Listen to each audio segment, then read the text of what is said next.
In this video, we're going to wrap everything up. If you've been following along, you've watched us take a New England IPA through the brewhouse, through the cellar, and through a packaging line. Now that we're finished, we need to clean up. The first thing we're going to do is clean our packaging line.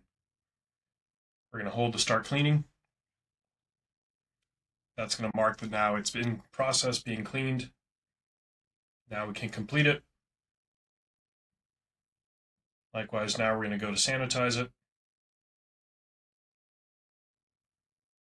and complete the sanitation. All of this is date and time stamped and operator logged. If we go back into the cellar, we'll see that our bright tank was left in a ready to transfer state. So we're going to click the bright tank, mark that it's empty and ready for CIP. We're going to clean it. We're going to complete the cleaning and so forth for sanitation. By giving our operators a fast way to change the status in between cycles, we're able to track and understand how efficiently we're cleaning our tanks. Now I'm going to go to the fermenter, perform the same actions. I'm going to start cleaning. Finish cleaning. It's the world's fastest CIP turnover. Start sanitizing.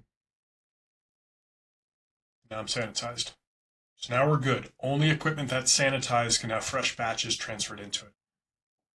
Now if we head over to our sanitation page, we can see all the vessels, how long it took to clean from each step, all through sanitation, and how long it took us to flip over the tanks.